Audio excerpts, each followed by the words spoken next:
Damian Cross didn't just fire her, he performed it. He waited until the entire executive floor was watching, assistants, analysts, board members, all of them. Then he leaned back in his chair, straightened his cufflinks, and said it loud enough for the hallway to hear. "Evelyn, you're done. Clear your desk. Security will walk you out." He was already reaching for his phone before she responded. She didn't cry, didn't argue, just set down her badge on the conference table with a quiet, deliberate click and walked toward the elevator. As the doors slid shut, Damian turned back to his audience and smiled. "Finally," he said, "now we can actually move."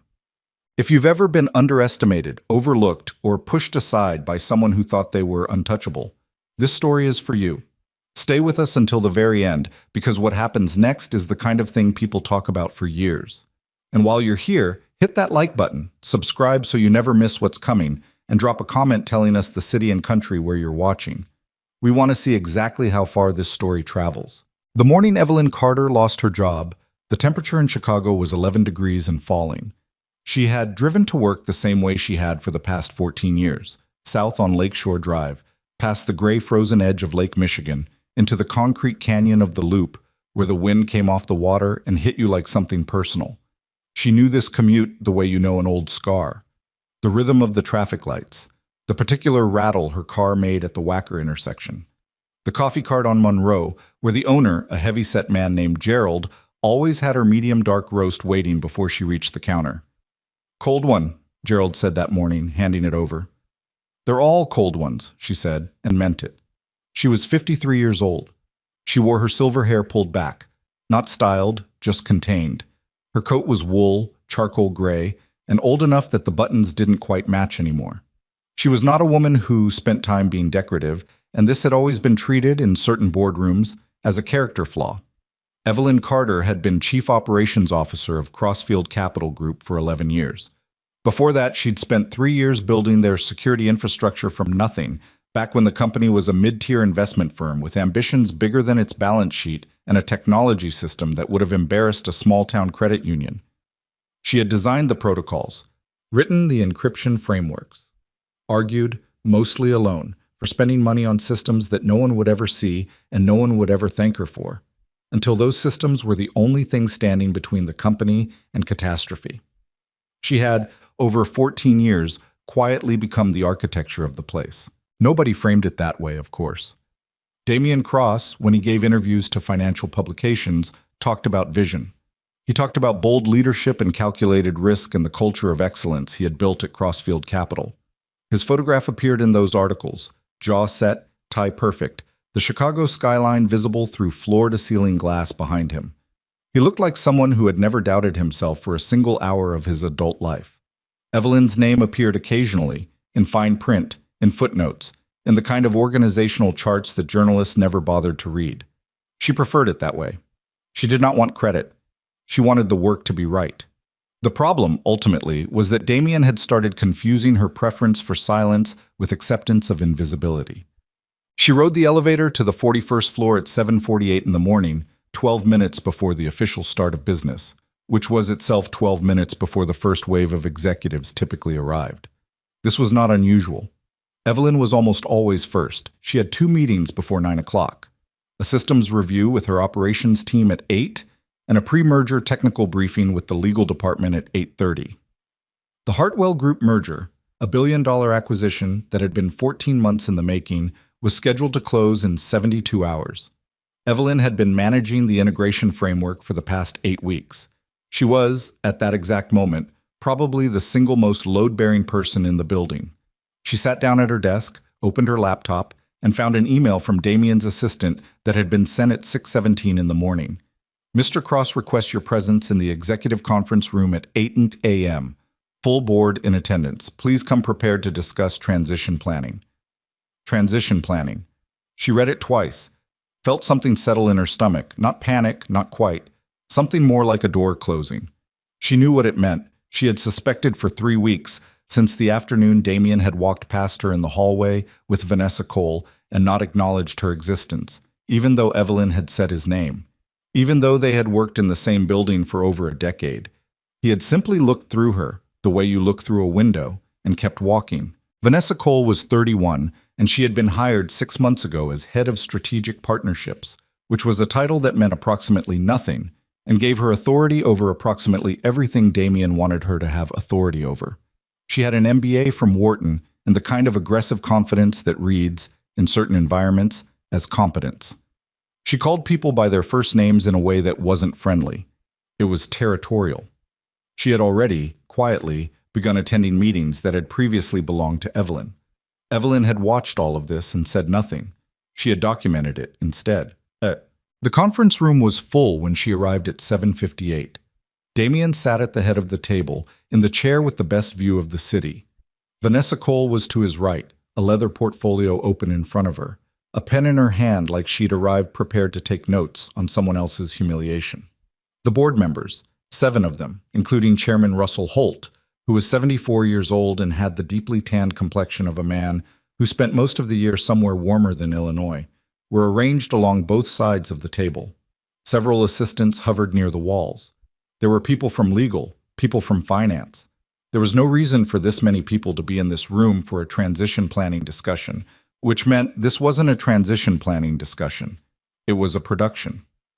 Evelyn set her coffee on the table, pulled out a chair near the middle, not the end, not close to Damien. She didn't perform anything, just sat. Evelyn. Damien didn't look up from whatever he was reading on his phone. Thanks for coming. Thanks for coming, like she'd driven across town for a favor. Of course, she said. He put the phone down, looked at her then, directly, for the first time in what felt like weeks. There was something in his expression she recognized. It wasn't dislike, exactly. It was the particular way people look at things they've decided they no longer need. We're making some structural changes ahead of the Hartwell close, he said. Consolidating leadership roles, streamlining decision-making. After a lot of conversation and consideration, he glanced briefly at Vanessa, who was looking at her portfolio. We've decided to move the COO function into a hybrid model under strategic partnerships. Evelyn waited. Which means, Damien continued, and here his voice took on a quality that was not quite gentle and not quite cruel, but lived in the space between, your role is being eliminated, effective today. The room was very quiet. Not the silence of shock, the silence of people who already knew and were waiting to see what happened next. Evelyn looked at him steadily. Today? She repeated. Not a question, just confirming the word. We'll have HR connect with you about severance, standard package. Given your tenure, he paused, as if tenure was a mild inconvenience he was being gracious about. I think you'll find it fair. 3 days before the merger closes, she said. Something flickered in his expression. Not guilt. Closer to irritation, the way you feel when someone points out a logistical complication you've already decided to ignore. The timing is what it is, he said. Vanessa has been fully briefed on all operational priorities. The integration will continue without interruption. Evelyn turned her head and looked at Vanessa Cole. Vanessa looked back at her with an expression that was almost, not quite, sympathetic. The performance of sympathy. The slight downturn of the mouth. The small, careful nod that said, I know this is hard without actually meaning anything. Fully briefed, Evelyn said. That's right. She let the silence sit for exactly 3 seconds. Then she reached across the table, unclipped her badge from the lanyard around her neck, and set it down on the polished wood. The sound it made was very small. She stood. Okay, she said, and she turned and walked toward the door. She heard Damien behind her, heard the shift in his voice, the slight lift of performance for the benefit of the room. Security will help you with your personal items. Take whatever you need. She did not respond. She was already in the hallway. Shit. Her office was on the same floor, 4 doors down. She stood in the doorway for a moment and looked at it. 14 years of her life had moved through this space. She had eaten lunch at that desk more times than she could count, usually while working, usually something from the deli on Monroe that she ate without tasting. She had sat in that chair through 3 market crashes, 2 regulatory audits, and 1 particularly bad winter when a cyber attack on a competing firm had sent every major financial institution in Chicago into a quiet, barely contained panic. She had handled all of it, not because she was asked to handle it exactly, but because she was the person who understood what needed to be done. She picked up the framed photograph from her desk. Her niece, Maya, at 12 years old, grinning in front of a science fair project. A small plant. Her keys. A book she'd been meaning to finish for 4 months. She put these things into a cardboard box that someone had already placed in the middle of the room, which meant they had known, which meant this had been planned with enough lead time to prepare a cardboard box, and she found this detail for some reason, the thing that almost got to her. Almost. She picked up the box and walked back to the elevator. The security guard, a young man named Theo, who had been at the front desk since 6 in the morning and who Evelyn had greeted by name for going on 3 years, looked at her with something that was close to stricken. "Ms. Carter," he said quietly. "It's all right, Theo," she said. "You don't need to walk me out. I know what you're supposed to do." She smiled at him, and it was real. "Tell your daughter happy birthday. The 22nd, right?" He blinked. Yeah, that's right." "Get her something she'll remember," Evelyn said, and stepped onto the elevator. The doors closed. Behind them, she heard it, faint but unmistakable, the sound of laughter from the direction of the conference room. Damien's laugh, a big chest-forward sound, followed by other voices, the particular kind of lightness people allow themselves when attention has broken, when something they'd wanted to do is finally done. She pressed the lobby button. She did not look at her reflection in the elevator doors. She looked at the floor, at the industrial carpet she had specified years ago because it held up better than the original, something no one had ever known she'd done, and she breathed slowly. In the lobby, she pushed through the revolving door and walked out into the cold. Whoa! Gerald was still at his cart when she passed. He saw the box. His expression didn't change, but his eyes did. "To go?" he said. "No," she said. "I've got some driving to do."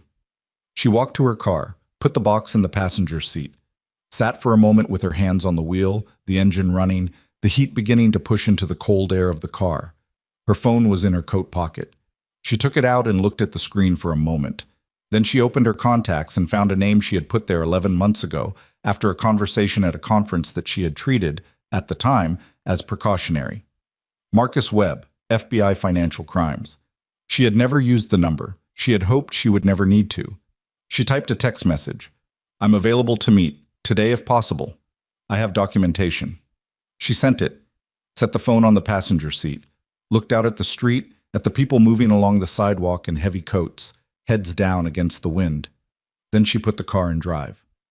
What Damien Cross did not know, what Vanessa Cole, for all her briefings and her Wharton degree and her leather portfolio, did not know, was the thing Evelyn had never explained to anyone, because no one had ever asked in a way that suggested they wanted to understand, rather than just confirm that things were running.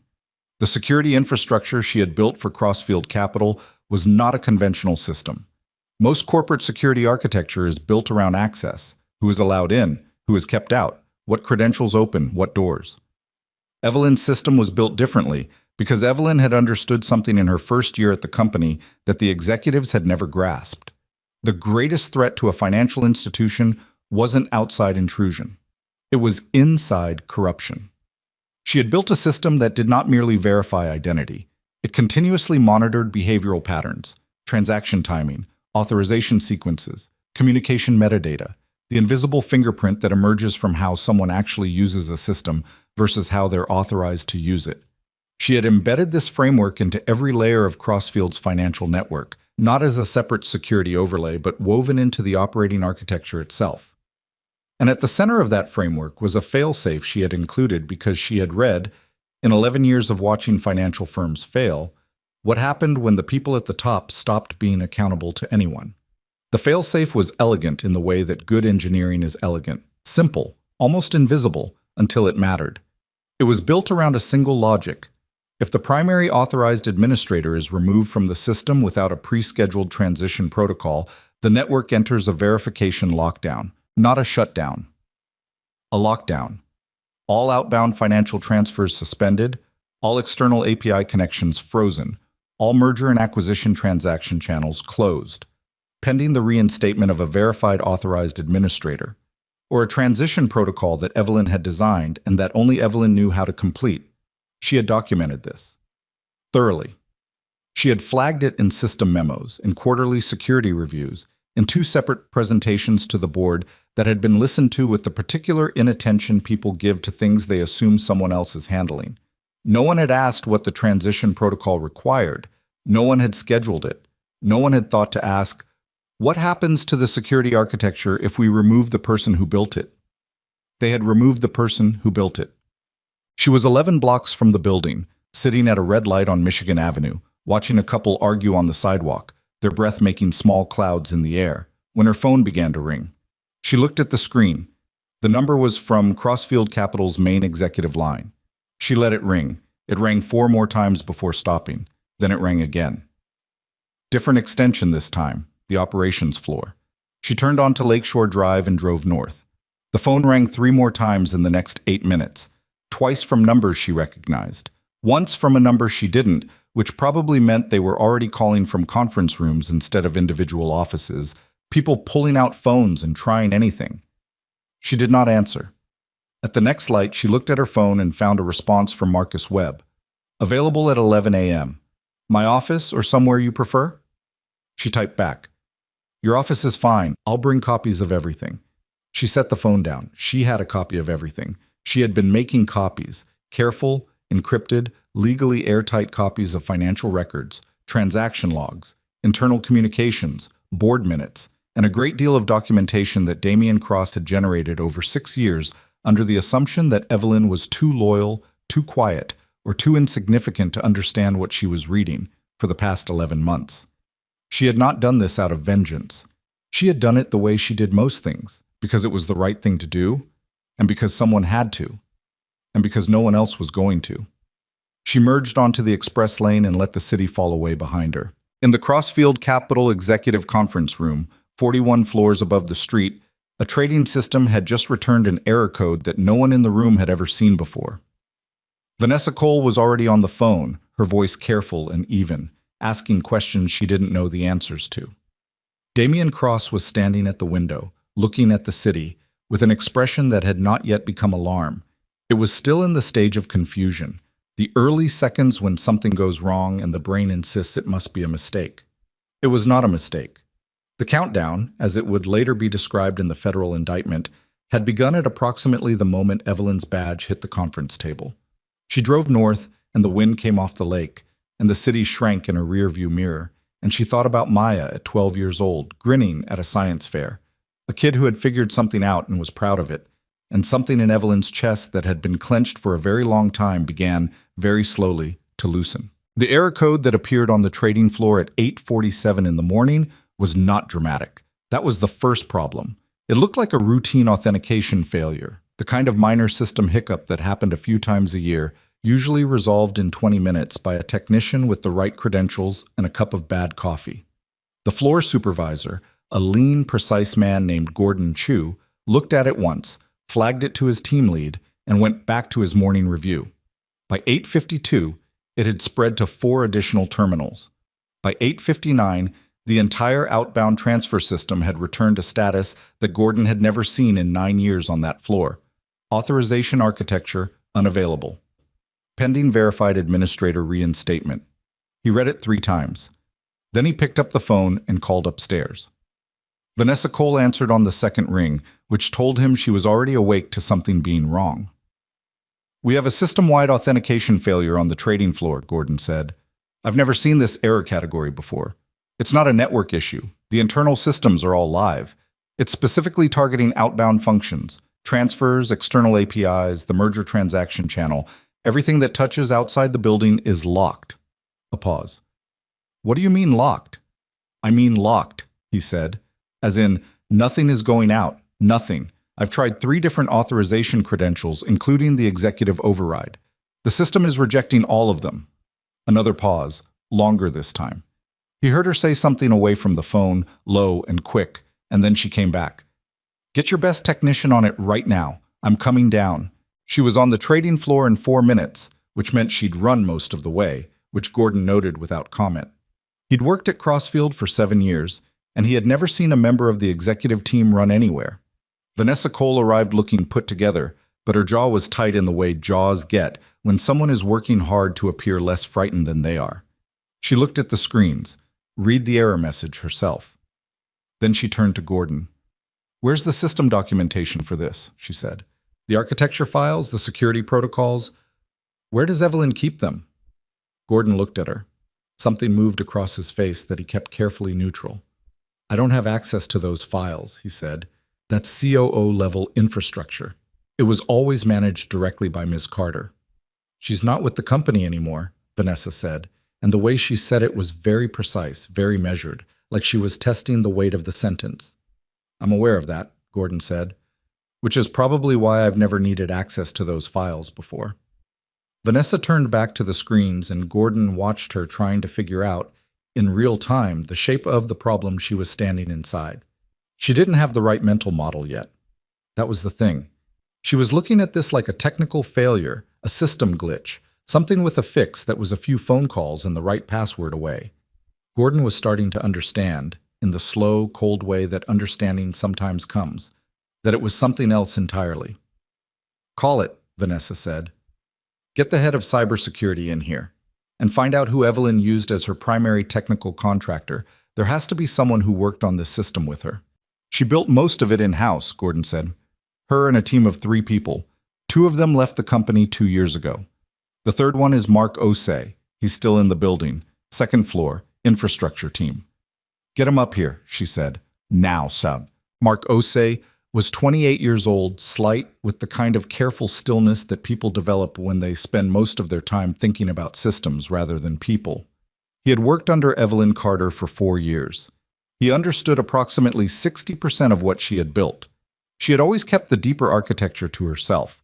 Not out of secrecy exactly, but because the documentation existed and she had assumed reasonably that someone would eventually read it. When he arrived on the trading floor and saw the error message, he went very still. Vanessa watched him. Do you know what this is? I know what it is, he said carefully. I don't know how to fix it.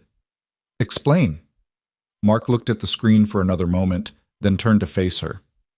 Ms. Carter built the security framework with a fail-safe protocol. It's triggered when the primary authorized administrator is removed from the system without a pre-scheduled transition. The system goes into lockdown, outbound functions suspended, external connections frozen. The trading floor was quiet in a way it never was. People were pretending to work while listening to every word. So override it, Vanessa said.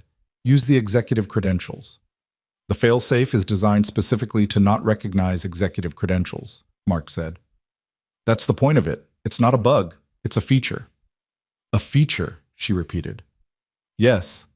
He paused, choosing words.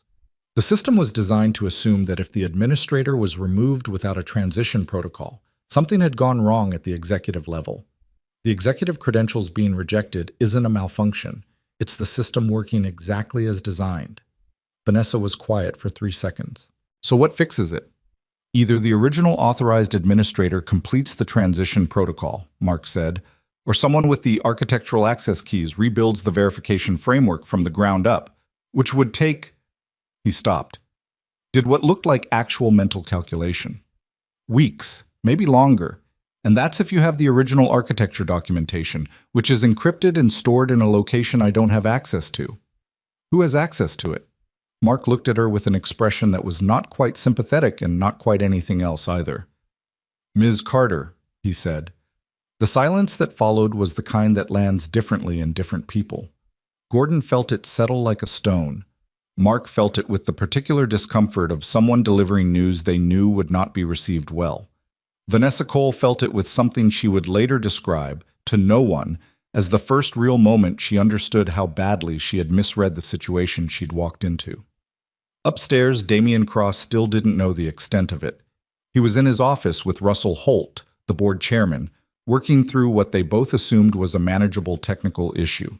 His assistant had told him there was a system hiccup on the trading floor. He'd told her to have Vanessa handle it. He'd poured himself a coffee and gone back to reviewing the Hartwell Group closing documents. His phone rang at 9:14. It was Vanessa. We have a serious problem, she said, and something in her voice made him set the coffee down. He walked on to the trading floor at 9:21, and the first thing he noticed was that everyone was looking at him in a way they weren't usually allowed to look at him. Direct, waiting, the way people look at someone they need something from. He didn't like it. He walked to where Vanessa and Mark Osei were standing and looked at the screens. Walk me through it, he said. Vanessa did. She was controlled, organized, covered the key points without editorializing. When she finished, Damien stood with his hands in his pockets and his jaw set and said nothing for long enough that it became uncomfortable. Then he said, "She did this on purpose." Mark Osei said very carefully, "The system was designed before today. The trigger is automatic. There's no—" "I'm not asking for a technical explanation," Damien said, and his voice had dropped into a register that people in this building knew to be cautious around. "I'm saying she built this to happen if she was ever removed. That's not a security feature, that's a trap." "It's in the documentation," Mark said. "It was flagged in the security review last March. And the one before that." Damien turned and looked at him. "What did you just say?" Mark met his eyes. He was 28 years old, and he had student loans and a lease on a 2-bedroom apartment and approximately zero desire to be in this conversation. But he also had the particular stubbornness of people who have spent their professional lives around systems. Systems either work or they don't, they're designed correctly or they're not, and no amount of authority changes that. "It was documented," Mark said again. "There was a required transition protocol that needed to be scheduled whenever a change in the administrator role was planned. That protocol wasn't completed before Ms. Carter's access was revoked this morning." The trading floor was absolutely silent. Damien stared at him for a moment longer. Then he turned away and looked at the frozen screens. "Get me the Hartwell Group on the phone," he said to his assistant, who had materialized at his elbow. "And get legal in here, right now." The Hartwell Group's representative, a tightly wound woman named Patricia Stokes, came on the line at 9:47. Damien had moved to a glass-walled conference room off the trading floor, and half the executive team was crowded in around him, more people than the room was designed for, standing along the walls, trying to look less worried than they were. "Patricia," Damien said, and his voice had recovered most of its usual register. "We've had a minor technical disruption this morning." "Damien." Her voice was flat. Not hostile, just flat in the way that people get when they are deciding how direct to be. "I've been on the phone with our technical team for the last 20 minutes. The merger transaction channel is locked. We cannot access the closing framework. Our attorneys cannot complete due diligence verification. This is not a minor disruption." "It's being resolved," he said. "By whom?" He paused. "Our systems team." "Your systems team," she said, "told my systems team approximately 10 minutes ago that the resolution requires either the original system architect or a multi-week rebuild.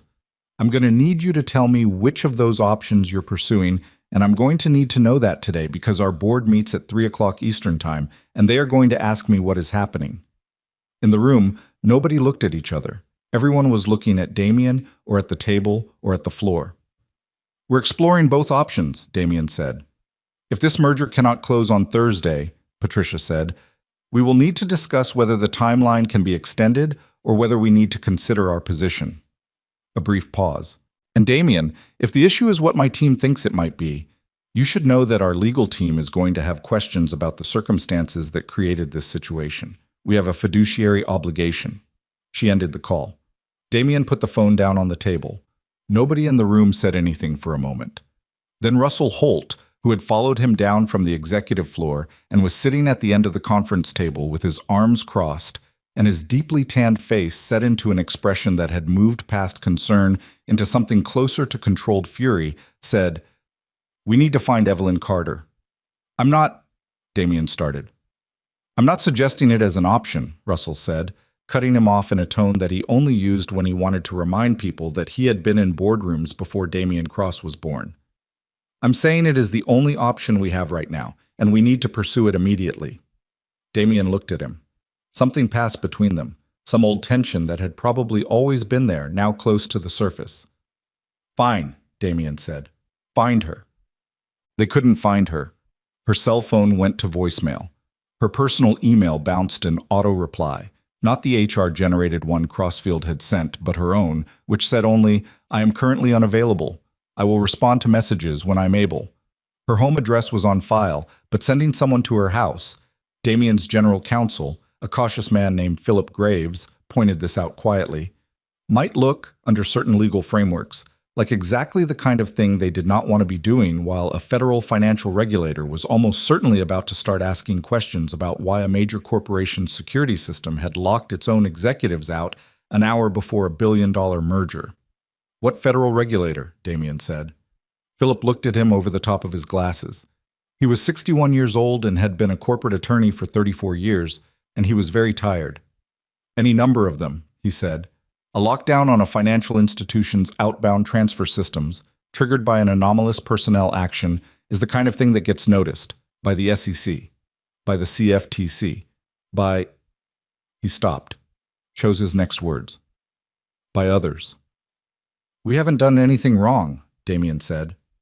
Philip Graves, who had spent 34 years learning that this sentence was almost never said by people who hadn't, put his pen down on his notepad and said, Damien, I need to ask you something directly, and I need you to answer me the same way. Damien said nothing, which Philip took as permission. In the documentation that Evelyn Carter would have had access to, in 11 years of working as COO with unrestricted access to financial records, transaction histories, internal communications, is there anything that, in the hands of investigators, would present a problem for this company, or for you personally? The conference room was very still. Damien's expression didn't change, which was itself a kind of answer. He had a very good face for situations like this, something he had cultivated over years, the ability to look steady when he was calculating. No, he said. Philip looked at him for a moment longer than was comfortable. Then he picked his pen back up and wrote something on his notepad, and he didn't say anything else. By noon, the story was already leaking, not publicly, not yet, but in the way that stories leak in financial districts, through the web of assistants and analysts and mid-level managers who pass information laterally through a dozen informal channels before anything reaches a journalist. Someone on the Hartwell Group side mentioned it to someone at a law firm. Someone at that law firm mentioned it to a contact at a competing fund. By 12:30, there were people in 3 different buildings in the loop who knew that Crossfield Capital's systems were locked and that the Hartwell merger was in jeopardy, and the word why was moving through those conversations like a current. On the 41st floor, Damien had called an all-hands with his inner circle.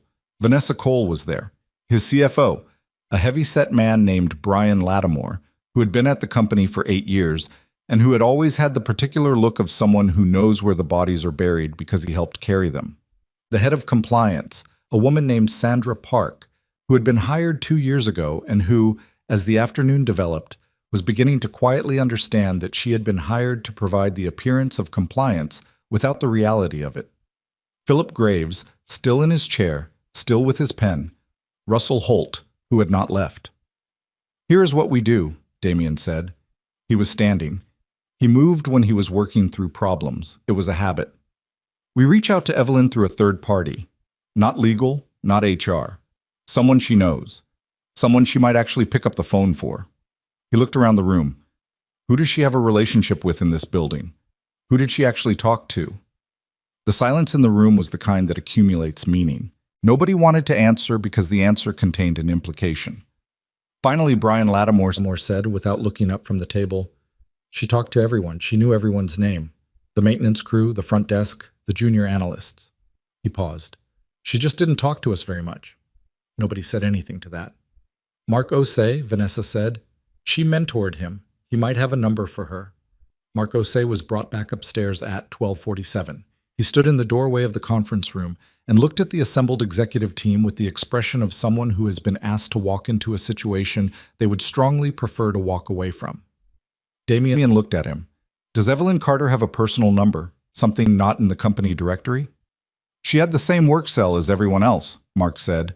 She's not answering that. I know, Mark said. He looked at Damien for a moment. I don't have anything else. If you had to guess where she is... I don't guess about people, Mark said. I work with systems. Something moved across Damien's face. He let it pass. Fine, he said. You can go. Mark turned and walked out without another word. And if there was something in his walk, a particular quality of a person who has decided something, nobody in that room was paying close enough attention to notice. Evelyn's meeting with Marcus Webb had started at 11 and run considerably longer than either of them had planned for. His office was on the 23rd floor of a federal building on South Dearborn, a spare practical space with a window that looked out onto a ventilation stack rather than the city. He was 44, black, with close-cropped hair going gray at the temples, and the particular quality of attentiveness that develops in people who spend their careers listening to what people are not quite saying. He had read the documents she brought, not skimmed, read, with a yellow legal pad in front of him, taking notes, occasionally asking her to stop so he could go back over something. She sat across from him and answered his questions with the same directness she brought to everything. No embellishment, no performance, just the facts and where they came from. The documentation covered 6 years. It included internal financial records showing systematic inflation of investment returns reported to clients, the actual returns hidden in a secondary accounting framework that Damien had built with Brian Lattimore in the first year of Evelyn's tenure as COO. It included transaction logs showing transfers to shell entities that she had spent 8 months tracing to offshore accounts connected to 3 board members. It included a series of internal communications, emails, calendar invites, meeting summaries that showed a coordinated effort to conceal losses during 2 separate quarters when the actual performance would have triggered regulatory reporting requirements. She had also included, because she was thorough, a complete technical documentation of the security architecture and the reason the current lockdown had been triggered. She had not designed the lockdown as a weapon. She included this to preempt any legal theory that she had. Marcus Webb read for a long time. When he finally set the last document down, he leaned back in his chair and looked at the ceiling for a moment. "How long have you had this?" he said. 11 months, she said. "I started pulling it together after a board meeting last January where I understood what was happening clearly enough that I couldn't pretend I didn't." "Why didn't you come in then?" She considered the question carefully. "I wanted to make sure it was complete," she said. "I wanted to make sure that when I brought it, there was nothing missing and nothing that could be explained away." He nodded slowly. "And the timing today?" "Was not my plan," she said. "I plan to bring this to you in the next few weeks. They move faster than I expected." He looked at her. "You're not angry," he said. It wasn't quite a question. "I'm angry," she said. "I'm just not loud about it." He almost smiled. "Ms. Carter, I'm going to need to make some calls. There are colleagues I need to loop in today, given the time sensitivity of the merger situation. This is going to move quickly." "I know," she said. "You understand what this means for the company." "Yes." "And for the employees, the people who work there who had nothing to do with any of this." She looked at him steadily. "I've thought about them every day for 11 months, she said. "I thought about them before I decided to do this, and I thought about them after. What happens to them if this keeps going is worse than what happens if it stops now. I believe that. I wouldn't be sitting here if I didn't." Marcus Webb looked at her for a moment longer. Then he picked up his phone. "Can you give me about 30 minutes?" he said. "I have nowhere else to be," she said. She sat in the waiting area outside his office, in a chair by a window that looked out at the ventilation stack, and she drank a cup of coffee from a machine in the hallway that tasted like it had been brewing since early that morning, and she waited. Her phone had 17 missed calls by then. She turned the screen over on her knee. Outside, the temperature had dropped another 3 degrees. The wind was picking up off the lake, the way it did in Chicago when the afternoon came in cold, pushing against the glass of every high-rise in the loop and making the whole city feel like something that had been assembled in a hurry and might not hold. On the 41st floor of one of those buildings, an empire was discovering that the person it had dismissed as a footnote had been, in fact, the load-bearing wall. The laughter that had filled the boardroom that morning was a very long time ago now, and the silence that had replaced it was a different kind entirely. Not the comfortable silence of people who have just gotten what they wanted, but the tight, airless silence of people who are beginning to understand the size of what they've done. Evelyn finished her coffee, crushed the paper cup, set it on the chair beside her. She picked up a 2-month-old magazine from the table and started reading an article about container gardening, and she read it slowly and carefully, the way she did everything, and she waited for Marcus Webb to finish his calls. Marcus Webb made 6 phone calls in 30 minutes, which Evelyn knew because she counted the times his office door opened, and a paralegal moved in or out with documents, a laptop, a set of folders that grew thicker with each pass. She didn't ask what was happening. She read her container gardening article. She moved on to a piece about migratory birds in the Great Lakes region. She was on her 3rd article. Something about a family in Michigan who had restored a 19th century farmhouse, when Webb's door opened and he leaned out. "Ms. Carter, can you come back in?" There were 2 other people in the office now. a woman in her late 30s named Agent Diane Rourke from the SEC's Enforcement Division, who had driven over from her office on West Madison in under 20 minutes, and whose hair was still damp from apparently not having had time to finish getting ready before she left. And a man named Gerald Payne, DOJ, Financial Crimes, who looked like he had been expecting a call like this for some time and was not entirely surprised it had come from this direction. Evelyn shook hands with both of them, sat back down. "We've reviewed the summary," Rourke said, tapping the documents on the table. "I want to ask you some questions about the secondary accounting framework, specifically the Q3 and Q4 records from 3 years ago." "Of course," Evelyn said. They talked for 2 hours and 17 minutes. It was not a comfortable conversation. Rourke was precise and a little aggressive in the way that good investigators are. She asked the same question 4 different ways sometimes, not to catch Evelyn in a contradiction, but to make sure she understood exactly what the answer meant from 4 different legal angles. Gerald Payne wrote continuously and asked fewer questions, but the ones he asked were the kind that went deep into the architecture of the fraud rather than the surface of it. Evelyn answered everything. She was not performing. She was not nervous in the way of someone with something to hide, but she was also not perfectly composed. At one point, talking through a specific transaction sequence from 4 years ago that she had uncovered late on a Tuesday night in her office, alone, she stopped mid-sentence and looked at the window for a moment. And what crossed her face was not grief exactly, but something adjacent to it. The particular exhaustion of someone who has been carrying a weight for a long time and is only now setting it down. "Take your time," Rourke said, and the aggression in her voice softened just slightly. "I'm fine," Evelyn said. And then, "It was a lot of money that they took from a lot of people who trusted them. I want to make sure I say it correctly." She said it correctly. By 2:15 in the afternoon, Rourke had made 3 calls of her own. Payne had drafted 2 memos on his laptop. Marcus Webb was coordinating with a federal judge's clerk on something that required, apparently, a significant amount of back and forth about timing and jurisdiction that required, apparently, a significant amount of back and forth about which federal body would take primary lead on the warrant applications given the overlapping nature of the violations. SEC jurisdiction over the securities fraud, DOJ over the wire fraud and conspiracy counts.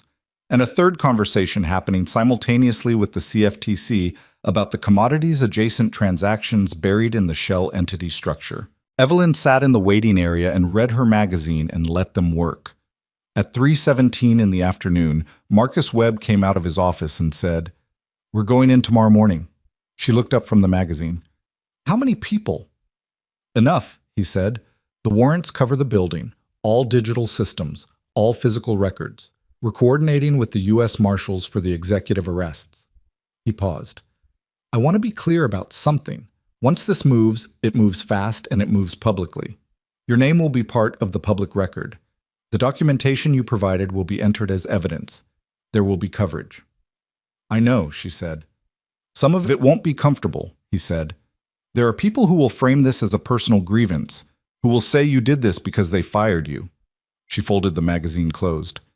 "They fired me because I wouldn't help them hide what they were doing," she said. "I've been building this case for 11 months. I started before I knew they were going to fire me." "I know that," Webb said. "I'm telling you that not everyone will believe it immediately." "I know," she said again. "That's fine. The documents don't care what people believe." He nodded slowly. Then he said something she hadn't expected. "You doing okay?" She considered the question honestly, the way she considered everything. "I'm tired," she said. "I've been tired for about 11 months. I'll be okay when this is done." "Go home tonight," he said. "Get some sleep if you can. Tomorrow is going to be a long day." She went home. She didn't sleep particularly well. She lay in the dark and listened to the wind against the windows and went through the documentation in her head. Not anxiously, but methodically, the way you check a list before a long trip. Everything was where it was supposed to be. Everything was accounted for. She had done what she could do, and the rest was no longer in her hands, and she made her peace with that somewhere around 2 in the morning and slept until 6. The federal agents arrived at Crossfield Capitol at 9:41 the following morning. There were 14 of them, a mix of FBI and SEC enforcement officers, with 2 U.S. Marshals whose specific purpose became clear when they separated from the group in the lobby and took the elevator to the 41st floor while the others spread to the trading floor, the records room, and the server infrastructure on the third floor. Damian Cross was in his office when they knocked. He had known something was coming, not today specifically, but coming. He had felt it in the way Philip Graves had been increasingly unreachable over the past 24 hours, in the way Brian Lattimore had called him twice that morning and hung up without leaving a message. He had felt it in the specific quality of quiet that had settled over the executive floor since yesterday afternoon, the quiet of people who are paying close attention to their own exits. When the knock came, he was standing at his window. He didn't know why. He hadn't been doing anything at the window, just standing there looking at the city the way he often did when he needed to feel the scale of what he'd built. He turned around and looked at his assistant through the glass wall of his office, and he saw her face, and he understood. He straightened his jacket, walked to the door, opened it himself. The marshal, a compact woman with close-cropped hair and the specific neutral expression of someone who has done this many times, said his name, asked him to step out, explained that he was being placed under arrest. He did not make a scene. That was the thing people remembered afterward, the ones who saw it. He didn't yell, didn't demand his lawyer immediately, didn't try to perform outrage for the floor. He looked at the marshal for a moment with an expression that was almost unreadable, and then he nodded and stepped out of his office. Vanessa Cole was arrested on the trading floor, where she had been in the middle of what she had apparently believed was a productive conversation about the system's lockdown. She saw the agents coming from across the floor, and she went very still, the way animals go still when they understand that movement won't help them. She asked to call her attorney, which she was told she could do from the federal building downtown. Brian Lattimore, in his office on the 38th floor, had apparently been attempting to print a very large number of documents when the agents arrived. The printer was still running when they walked in. The agents collected the printer along with everything else. The public story broke before noon. A journalist at the Tribune had a source inside the building. Not anyone Evelyn knew, not anyone she'd ever spoken to. The building had a lot of people in it, and some of them had phones, and some of those people made calls. And the first online piece went up at 11:52. By 1 o'clock, the television trucks were parked on West Wacker Drive. By 3, the story had national pickup. By evening, Damian Cross's photograph was on every major financial news outlet in the country. The same photograph that had appeared in all those magazine profiles, jaw set, tie perfect, Chicago skyline behind him, now recontextualized by the caption beneath it.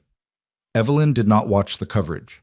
She was still at the federal building, working through follow-up questions with Rourke and Payne, who needed her to clarify several technical points in the documentation now that the warrants had been executed and they had the actual servers to compare against her records.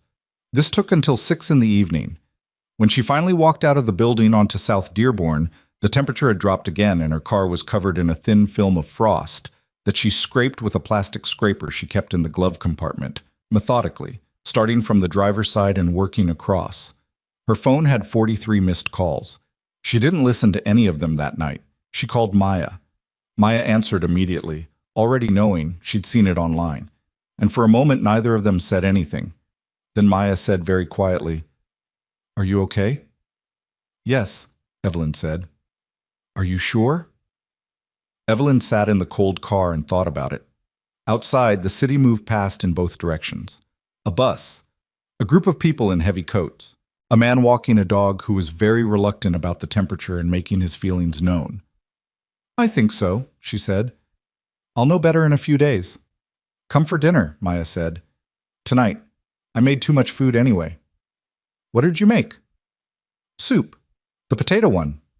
"I'll be there in 40 minutes, Evelyn said.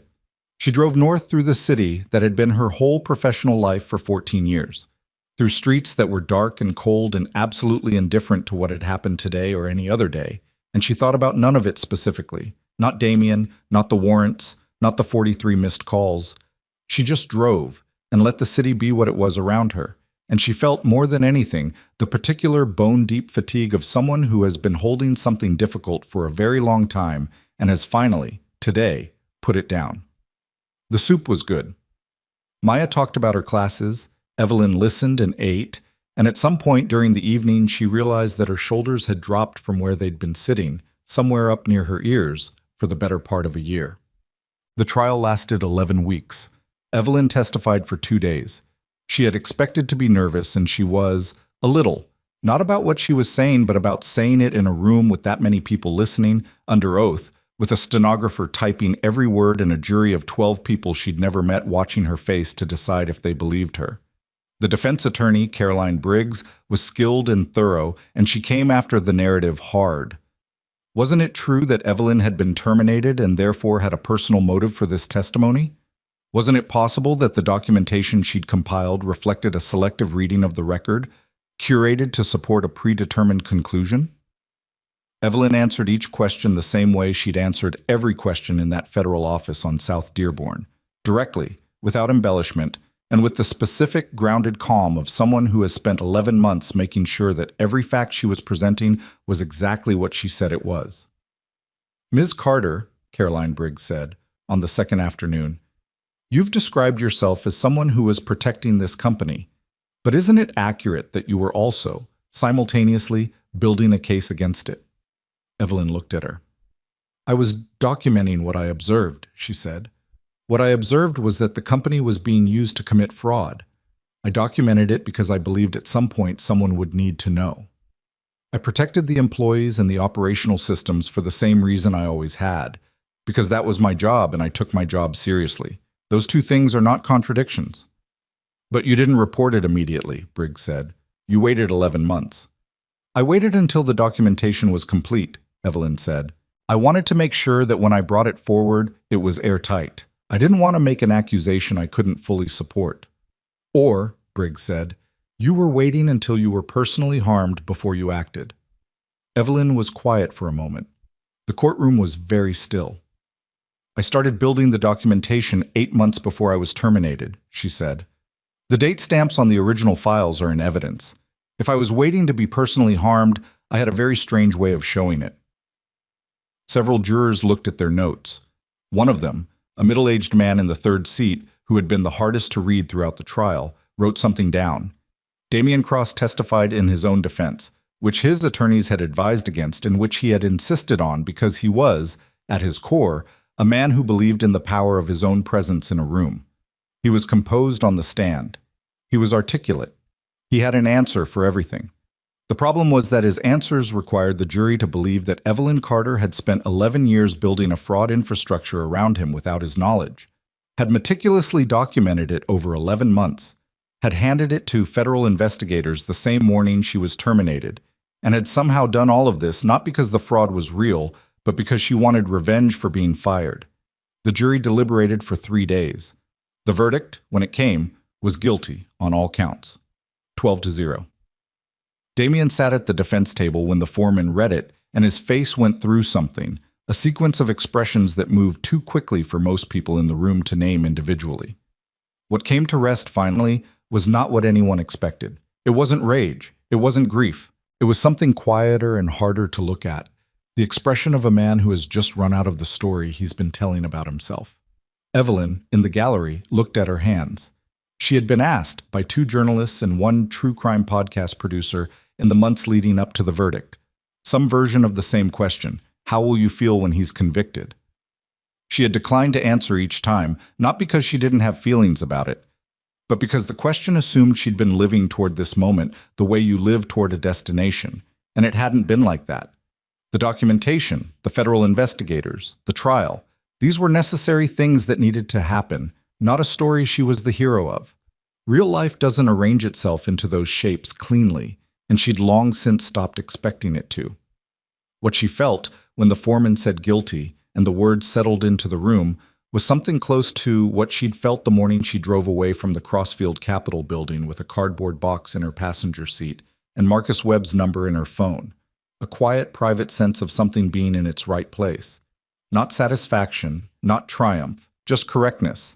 The particular feeling of a system working the way it was designed to work, which was, she supposed, the only kind of ending she had ever really understood. She stood when the room stood. She put on her coat. She walked out into the hallway and found a bench near a window and sat down. And she looked out at the city for a moment, and then she took out her phone and called Maya. "It's done," she said. Maya was quiet for a second. Then, "Come for soup?" Evelyn almost smiled. "Yes," she said, "I'll come for soup." The weeks between the verdict and the sentencing were quieter than Evelyn expected. Not peaceful. Quiet is not the same thing as peaceful, and she had learned that distinction well enough over the past year. There were depositions still being finalized, civil suits from defrauded investors moving through separate courts, and a steady low-grade presence of journalists who hadn't yet decided the story was finished. But the loudest part of it was over. The jury had spoken. What remained was paperwork and waiting and the particular anticlimactic quality of aftermath, which nobody ever quite prepares for because all the attention goes toward the event and very little toward what comes after it. She used the time to work. Not on the federal case. Her part in that was largely done, but on something she had been building quietly in the background for the better part of 9 months, the way she built most things. Without announcement, without ceremony, just steadily and with attention. The sentencing hearing for Damian Cross took place on a Thursday morning in February, 14 months after federal agents had walked through the doors of Crossfield Capitol with warrants and the particular quiet efficiency of people who have done this before and feel no need to perform it. The sentencing hearing for Damian Cross took place on a Thursday morning in February, 14 months after federal agents had walked through the doors of Crossfield Capitol with warrants and the particular quiet efficiency of people who have done this before and feel no need to perform it. The courtroom was full. Not in the way courtrooms fill for celebrity trials, not with journalists jostling and sketch artists and people who came to be entertained. This was a different kind of full. Former employees, clients who had lost money, people who had worked in that building for years and had driven in from the suburbs on a cold February morning because they needed to see it end. They sat in the gallery in their winter coats and they were mostly silent, and the silence had weight. Damian Cross sat at the defense table in a gray suit that was slightly too large for him. He had lost weight during the trial, not dramatically, not in the way that makes a person look gaunt, but enough that the suit didn't sit right anymore, and this detail, small as it was, communicated something to everyone in the room. He looked like a man who had been maintaining a performance for so long that when the performance finally stopped, he didn't know what to do with his face. His attorney, a sharp-featured woman named Caroline Briggs, who had taken the case because it was high profile and kept it because she was too committed to walk away, sat beside him with a notepad covered in careful handwriting and an expression of someone who had done everything they could and knew it wasn't enough. Evelyn sat in the gallery, not at the front, but toward the middle, in a seat on the aisle. She wore a dark blue coat and no jewelry except the small watch she always wore. Her niece Maya, now 19 and studying computer engineering at the University of Illinois, sat beside her and held her hand without being asked, which Evelyn appreciated more than she said. The judge was a woman named Honorable Claire Vasquez, 62 years old, with short gray hair and reading glasses she wore on a chain around her neck. She had presided over the trial for 11 weeks. She had heard everything, every piece of documentation, every expert testimony, every attempt by the defense to reframe the narrative. She had listened with the attentiveness of someone who takes the weight of her position seriously, which was not something that could be said of everyone who had ever sat in that chair. She read the sentencing statement herself, which she didn't always do. The convictions were multiple: securities fraud, wire fraud, obstruction of justice, conspiracy to defraud investors. Brian Lattimore had pleaded guilty 3 months into the investigation and cooperated, which had sealed Damian's case in ways his attorneys had spent weeks trying to unseal.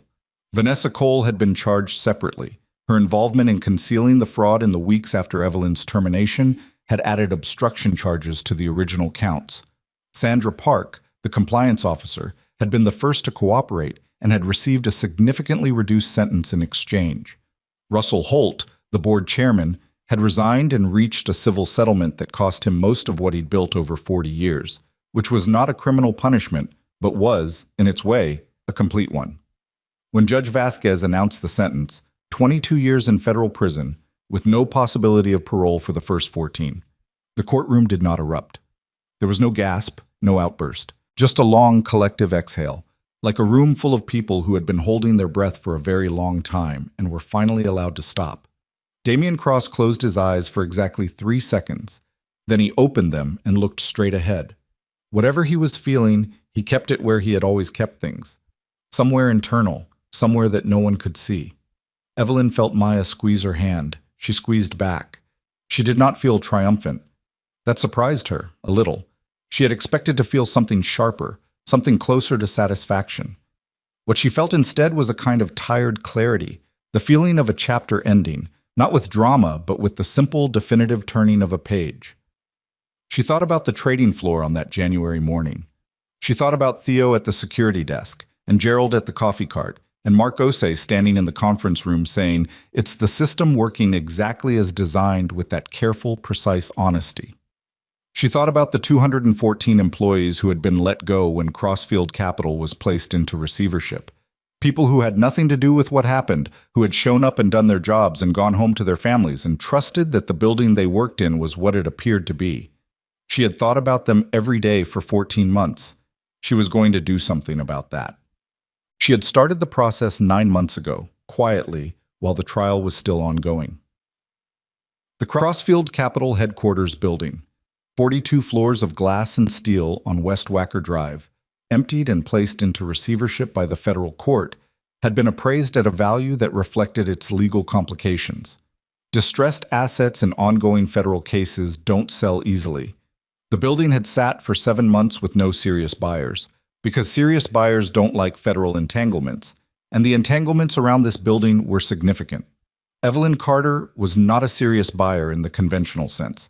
She was a woman with a severance package, a modest investment portfolio, and a very specific idea about what she wanted to do and why. She was also, it turned out, the kind of person that serious investors wanted to back. The meetings had started small.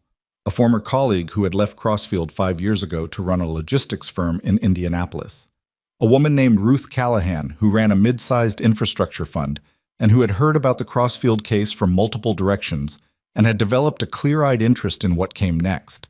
An angel investor named Patrick Seo, who had spent most of his career backing technology companies and had recently decided he was more interested in what he called actual infrastructure, the kind that moves physical goods through real geography rather than algorithms through servers.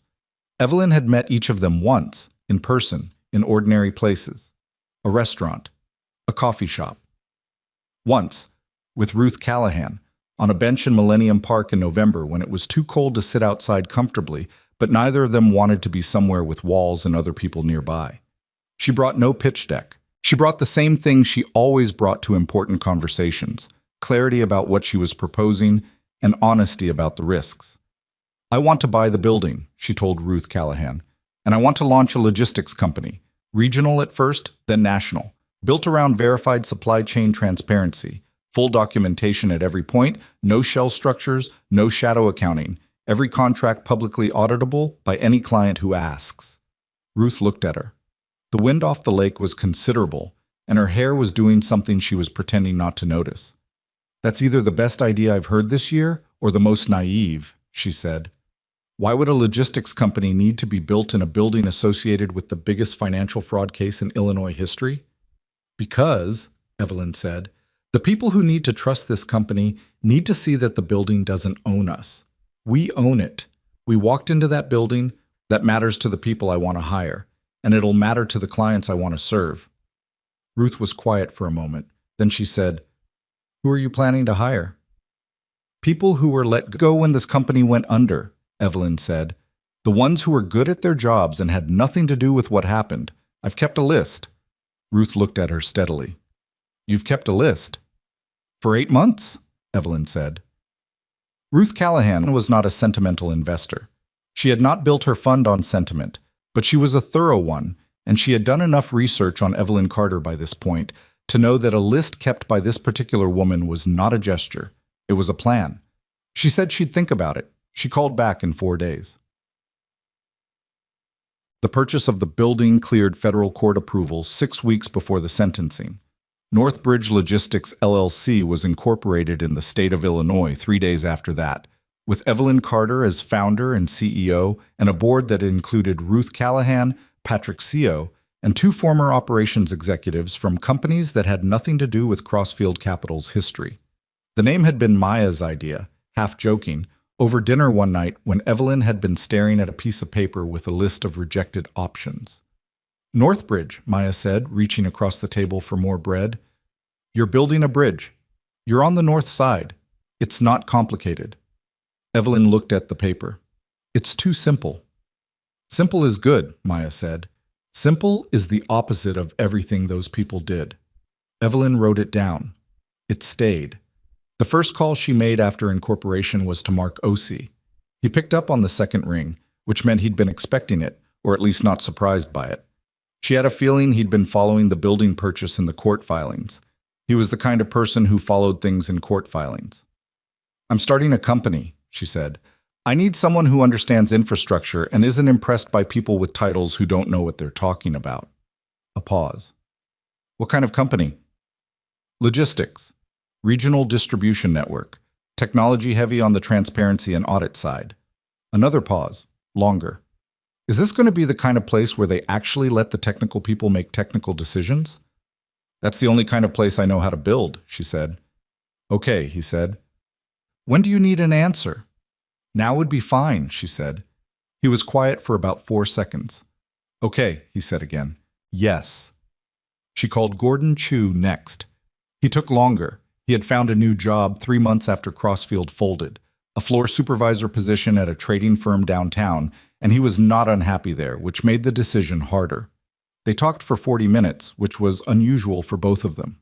At the end of it, he said, "The team I had on that floor, there were 6 people who were really good, who got let go and haven't landed yet." "Send me their names," Evelyn said. "I have most of them on my list already, but send me yours." He sent them that evening. 4 of the 6 were on her list. The other 2 she called the following morning. Over the next 3 months, she hired 23 people. Not all of them came from Crossfield. Some were from other companies, other industries, people who had been referred by Ruth Callahan or Patrick Seo or found through a quiet word-of-mouth process that Evelyn ran the same way she ran everything, carefully, without fanfare, focused on whether the person in front of her was honest and capable rather than on what their resume was designed to make her think about them. She interviewed everyone personally. Not in a formal way. She didn't use structured interview formats or standardized questions. She took people for coffee or for a walk, asked them about problems they'd solved that hadn't gone the way they'd planned, asked them about times they'd disagreed with someone senior and what they'd done about it. She was interested in how people handled being wrong and how they handled watching other people be wrong. These were, in her experience, the 2 things that most reliably predicted whether someone would thrive in an environment that valued honesty over comfort. One of the people she hired was a woman named Deanna Rogers, who had been a junior operations analyst at Crossfield, 26 years old, had been there 18 months before the company folded. She'd worked for Evelyn indirectly, 2 management layers removed, and Evelyn doubted Deanna had said more than 30 words to her during that time. But her name was on the list because Gordon Chu had mentioned her in passing once, months ago, as someone who caught things other people missed. Deanna arrived for the coffee meeting, a diner on South Michigan, booths and fluorescent lighting and coffee that was reliably mediocre, with a notepad already open and 3 questions she'd prepared, which she apologized for immediately. "Don't apologize," Evelyn said. "What are your questions?" Deanna looked at the notepad. "What does the audit transparency actually mean in practice? Like, who sees what and when? Second, what's the plan if a client tries to pressure us to obscure something? And third," she stopped. "The third one's more personal." "Go ahead." "Why are you starting this here, in that building? You could start this anywhere. Why go back to that building?" Evelyn looked at her for a moment. She liked the questions. She liked that the third one required more nerve than the first 2. To the first 2, she said, "The transparency model means every client gets real-time audit access to their supply chain documentation. No redacted records, no summary reports that smooth over the details. If something goes wrong in the chain, they see it when we see it. As for clients who want to pressure us, we'll lose those clients. That's built into the business model. We're not trying to be the company for everyone. We're trying to be the company for people who actually need it to work." She picked up her coffee. "As for the building, because the people I'm hiring need to see that it can be different. Not that it will automatically be different, but that someone decided to walk in and make it different. That's not symbolic. It's a statement of intent, and statements of intent matter when you're asking people to trust you." Deanna looked at her for a moment. Then she wrote something in her notepad, closed it, and said, "Okay, I'm in if you want me." "I want you," Evelyn said. "Finish your coffee." The first day anyone set foot in the building as a Northbridge employee was a Monday in late April, 8 weeks after the sentencing. It was a warmer day than Chicago usually allowed in April, 62 degrees and genuinely sunny, the kind of day that felt like a negotiation the city had finally won. The building's lobby had been repainted. The old Crossfield Capital branding had been removed. In its place, on the wall behind the reception desk, someone had mounted a simple panel of brushed steel with the company name and below it, in smaller letters, built on what actually works. Mark Ossie had suggested the phrase. Evelyn had changed 2 words and kept the rest. 23 people walked into that building on that first day. They came at different times, some early, some right at 9, one person who arrived at 9:14 because the L was delayed and who sent a text apologizing, which Evelyn read and did not respond to because being 14 minutes late due to a train delay did not require an apology. She stood in the lobby for a while and watched people come in. She had a coffee from a cart on the corner, not Gerald's cart, which was still on Monroe, a different corner, a different guy. And she held it with both hands and watched her people walk through a door that used to mean something else and now meant something different. She was not swept up in the moment. She was tired, actually. She had slept badly the night before, the way she often did before large beginnings, and her lower back hurt from too many hours at her desk over the past week. And she had a call in 45 minutes with a potential client in Milwaukee that she was not fully prepared for. Things were not perfect. They were not going to be. That was fine. Ruth Callahan called at 9:22. "How's the first day?" "Quiet," Evelyn said, "which is good." "You nervous?" Evelyn thought about it honestly. "A little," she said. "Not about the company. About whether I'm asking people to trust something that I'm confident in, but can't guarantee." "That's just leadership," Ruth said. "I know," Evelyn said. "I don't love it." Ruth laughed, a short, real laugh. "Nobody does. Call me after Milwaukee." The Milwaukee call went well enough. Not perfectly. The potential client had questions about pricing that Evelyn didn't have final numbers for yet, and there was a moment midway through where the conversation got slightly stuck on a technical specification that she needed to loop Mark in on rather than answer herself.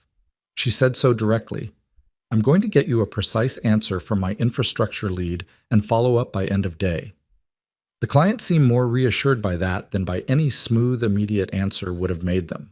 She followed up at 4:53 with a note from Mark that answered the question and included 2 additional specifications the client hadn't asked about but would need to know. The client responded within the hour. "This works for us. Let's schedule a follow-up." It was not a contract. It was a follow-up. But it was something. In Federal Correctional Facility in Terre Haute, Indiana, Damian Cross was learning the specific dimensions of a space that was not his office, not his apartment, not the conference room with the best view of Chicago. He was learning the sound a building makes when the people inside it are not there by choice, and the way time moves differently when you are not the one deciding how to spend it. He was not broken. He was not reformed, not yet, possibly not ever in any complete sense. He was something more complicated than either of those things. A man sitting with the consequences of his own decisions in a place where there was nothing to do but sit with them. He had lawyers still working on appeals that his remaining money was paying for. He had people on the outside who sent letters sometimes and visited less often than they'd initially promised. What he did not have was the architecture of the thing he'd built. The company, the building, the framework of authority and fear, and the particular respect that comes from being the person everyone needs something from. All of that was gone, and its absence was a constant, low-grade presence, like a sound just below hearing. He had heard, through a former colleague who still wrote to him, that Evelyn Carter had bought the building. He sat with that for a long time. He had a lot of time to sit with things. Vanessa Cole had received 4 years, reduced from 7 for cooperation. She was serving her sentence in a minimum security facility in Michigan. Brian Lattimore had received 3 years, also reduced, and was out in 2 with good behavior, working as an accounting consultant in a small firm in Ohio that did not advertise its connection to his past. Russell Holt had paid his civil settlement and moved to Arizona, where he played golf and was not mentioned in financial circles anymore. The world had moved on the way the world does, not forgetting exactly, but filing things away, making room for the next thing. The Hartwell Group had found a different acquisition target and completed a merger 18 months after the Crossfield collapse. The employees who'd been let go had mostly landed somewhere, some better than before, some not. The clients who'd lost money had received partial restitution through the federal recovery process, which meant they got back some of what they lost and had to make peace with the rest. Northbridge Logistics, by the time the first fall arrived, had 7 active clients in 3 states. It was not large. It was not profitable yet. Ruth Callahan had modeled 18 months before break-even, and Evelyn held that number in her head like a compass bearing. But it was functioning. It was real. And the people inside it came to work in the morning with an energy that Evelyn recognized from the early years at Crossfield, before the culture of fear and performance had settled over the place like sediment. The energy of people who believe in what they're doing and trust the people they're doing it with. It was not perfect. There were disagreements. There was a bad week in September when a critical shipment tracking system went down for 6 hours because of an integration error that Mark and his team should have caught in testing and didn't, and the client was unhappy, and rightfully so. And Evelyn sat in a room with the client and listened without defending and agreed with the parts they were right about and explained clearly, without excuses, what had happened and what was being changed. The client stayed, not because Evelyn charmed them, but because she told them the truth. There was a hire in October that didn't work out, a mid-level operations manager who had come with strong references and whose actual judgment in the day-to-day turned out to be inconsistent in ways that affected his team. The conversation to let him go was difficult and took longer than it should have, partly because Evelyn was conscious of the weight of that word after what had been done to her, and she wanted to be sure she was doing it for the right reasons in the right way. She was. She did it. It was still uncomfortable. These were the textures of a real thing. Nothing built by people and run by people is clean at the edges. Evelyn knew this better than anyone. What mattered was the center of it, what the company actually was and what it was trying to be. She checked the center of it regularly, the way you check a foundation, looking for cracks. So far it held. On a Friday evening in November, after everyone else had gone home, she sat at her desk on the 14th floor. She had deliberately not taken the executive suite on the 41st, had given that floor over to common workspace and storage, and looked out at the city as the lights came on across the loop. The lake was dark and enormous beyond the buildings. The temperature had dropped again. Winter was returning to Chicago with its usual lack of ceremony. Her phone had a voicemail from Maya, something about a project she was excited about, her voice quick and full. A text from Ruth. Q3 numbers look better than projected. Good week. On email from Gordon Chu with the subject line, "This is a good problem to have," which she opened and read. He was telling her that 2 new clients had both asked for an expanded service that Northbridge wasn't currently offering, which meant a decision about whether to build that capacity sooner than planned. She wrote back, "Let's talk Monday. Bring numbers." She put her phone down, looked at the city. Did not think about Damien, not specifically. It wasn't that kind of evening. It was the kind of evening where you sit quietly with the fact of having survived something and built something and you let it be what it is, without pressing it into meaning more than it does. Outside, Chicago was doing what it always did, moving, loudly, indifferently, full of people going somewhere, and people coming from somewhere, and the wind off the lake that cared about none of it. The city had been there before Northbridge, and it would be there long after, and this was not a sad thought but a grounding one. Evelyn Carter turned off her desk lamp, picked up her coat, and went home. The winter that hit Chicago in Evelyn's 3rd year of running Northbridge was not a normal winter. It started in the 2nd week of January with a storm system that meteorologists had been tracking for 4 days, and that still managed to be worse than anyone predicted when it actually arrived. 31 inches of snow fell in 48 hours. The temperature dropped to -22 with wind chill. Lakeshore Drive closed for the first time in over a decade. O'Hare went dark. The L ran on emergency schedule, which meant it barely ran at all. The mayor declared a city emergency, and the news network sent correspondents to stand on street corners in parkas and shout into cameras about historic conditions, which was the kind of thing that happened every few years in this city and never quite stopped feeling shocking. Northbridge had seen it coming, not because Evelyn had better weather intelligence than anyone else, but because she had spent the previous November building what Mark Osei called the contingency grid, a pre-mapped logistics network of alternative routes, local depots, partner warehouses, and verified carrier relationships that didn't depend on the infrastructure everyone else depended on. She had done this because 3 years into running a logistics company in the Midwest, she had learned that the question was never if the supply chain would fail. It was when and how badly, and whether you had already thought about what to do when it did. She had thought about it. Her team had thought about it. They had run scenarios, argued about them in conference rooms, revised the plan twice based on what Gordon Chu called the reality test. If something fails at 3 in the morning in a blizzard, does this plan still work? They had trimmed it down to the parts that would actually function under pressure and cut the parts that looked good on a spreadsheet, but required conditions that emergencies don't provide. When the storm hit on a Tuesday night, Evelyn was already at the office. She had come in at 7 in the evening with a bag that had 2 days' worth of clothes, because she had looked at the forecast and made a decision. Several other people from her team had done the same thing without being asked. Gordon arrived at 8 with a sleeping bag and a very large thermos. Deanna Rogers, who had grown in 3 years from junior analyst to the person Evelyn trusted most with real-time problem solving, showed up at 9 with her laptop and a look on her face that said she had already been running through contingency scenarios in her head for the past 2 hours. Milwaukee Depot is confirmed, Deanna said, dropping into a chair across from Evelyn's desk. Rockford is a question mark. The carrier we have on contract there is saying his drivers won't go out, which, fair enough, but we need to know by 6 a.m. whether we're rerouting. Call him directly, Evelyn said, not dispatch, him. Already tried. Went to voicemail. Try again at midnight, and again at 3. Evelyn looked at the weather map on her screen. If he's not answering by 3, start working the backup carriers on the secondary list. Start with the ones we've actually used before, not the ones who are just on the list. Deanna nodded and was already typing. What about the hospital contracts? This was the part that mattered most, and everyone in the room knew it. Northbridge had, in its second year of operation, quietly taken on 3 hospital supply contracts in the greater Chicago area. Not because it was the most lucrative segment of their business, it wasn't, but because Evelyn had made a deliberate decision that the company would take on work that actually mattered to the functioning of the city, even when that work was complicated and the margins were tight. It was one of the decisions that Ruth Callahan had initially questioned, gently, in a board call. The margins on hospital supply are thin, she'd said, and the liability exposure is real. I know, Evelyn said. We're doing it anyway.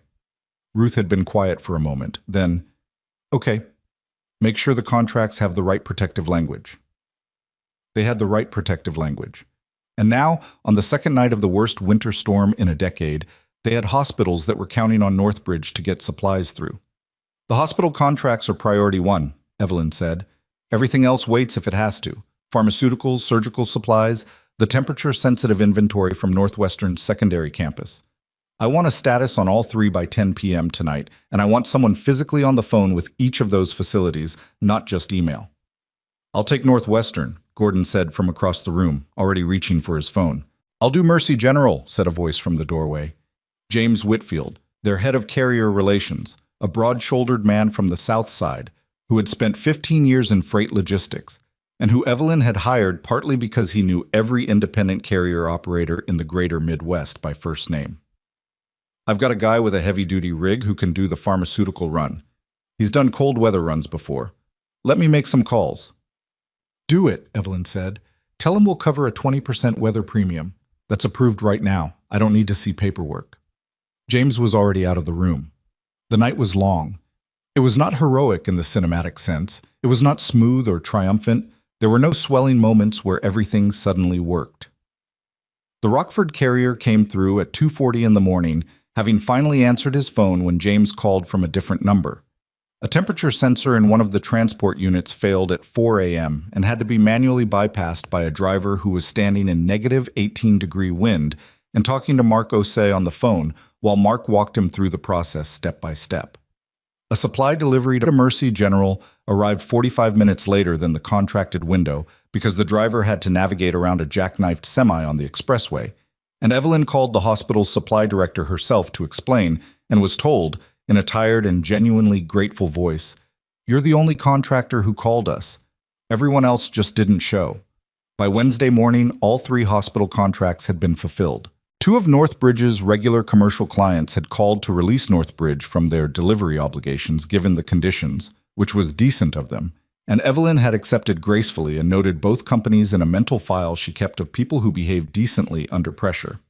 One client, a regional retail chain whose account Northbridge had taken on 6 months ago, called at 7 in the morning demanding to know why their non-essential merchandise delivery had been deprioritized.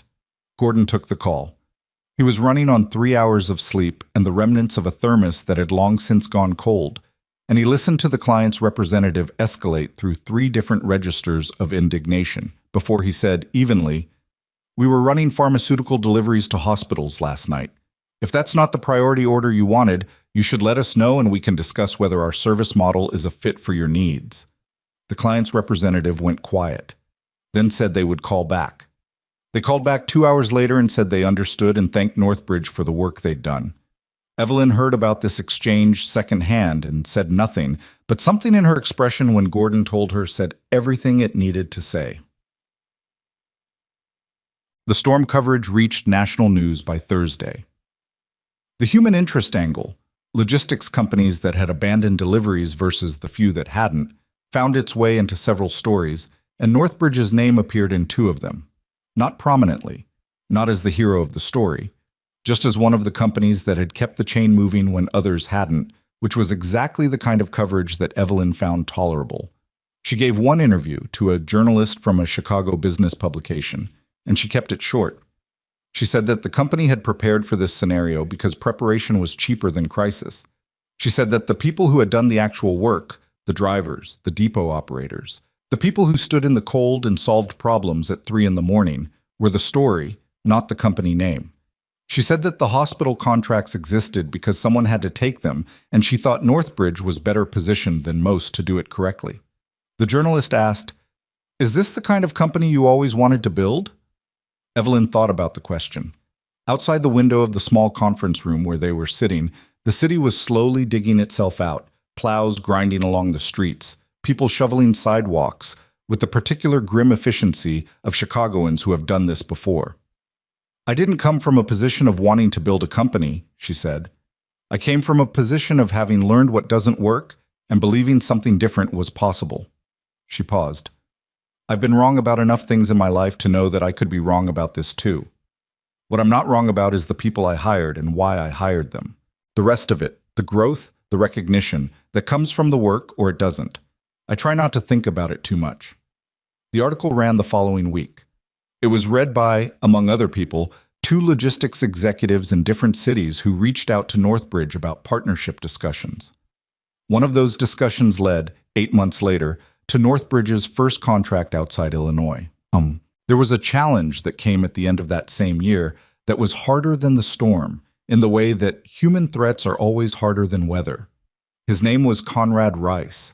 He ran a company called Meridian Freight Solutions, which operated in several of the same regional markets as Northbridge, and which had, over the past year, been losing business to them in ways that Conrad found personally offensive. He was 67 years old and had been in freight logistics for 40 years, and he was accustomed to a particular hierarchy in the industry that Northbridge's existence was quietly disrupting. He started with the indirect approach. A conversation with one of Northbridge's larger clients, a pharmaceutical distributor in Milwaukee, that Evelyn heard about 3 days later through a contact she trusted. Conrad had suggested, in the carefully vague way that people like him do, that Northbridge's audit transparency model was a liability rather than an asset, that clients who wanted Northbridge's full real-time documentation were essentially inviting regulatory scrutiny into their own operations, and that sophisticated companies usually preferred a more discreet logistics partner. The Milwaukee client called Evelyn directly. "I want you to hear this from me," the client's operations director, a woman named Sheila Granger, said. "Not because I'm considering switching, I'm not, but because you should know someone is saying this." "I appreciate it," Evelyn said. "What did you tell him?"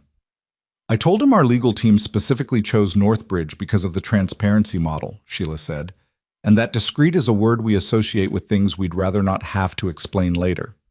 "That's a good answer," Evelyn said. When Conrad Rice's pressure didn't work through clients, he tried a different avenue. He had connections, old ones, the kind built over 4 decades in an industry that had its share of people who preferred not to be looked at directly. He made calls suggesting that Northbridge's board structure had conflicts of interest, that Evelyn's background included involvement in the Crossfield capital fraud rather than exposure of it, that the company's rapid growth in hospital contracts was worth scrutiny. None of it was true, and the documentation to prove it wasn't true was all public record. But Evelyn knew, from experience, that the truth being available and the truth being heard are two different things, and that people who want to create doubt don't need to be convincing. They just need to be loud enough and persistent enough that people start to wonder. She called Ruth Callahan. "I know," Ruth said before Evelyn finished explaining. "I heard from Patrick yesterday. Conrad Rice has been making calls." "What do you want to do?" Ruth was quiet for a moment. "I want to know what you want to do. Because this is your company. I have opinions, but I'm aware of whose name is on the door." Evelyn appreciated that.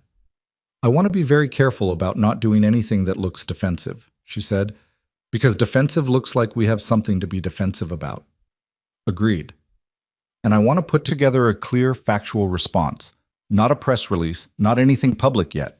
Just a clean document with the timeline and the public records that address every specific claim he's making, and I want our board members and our major clients to have it in their hands before the week is out.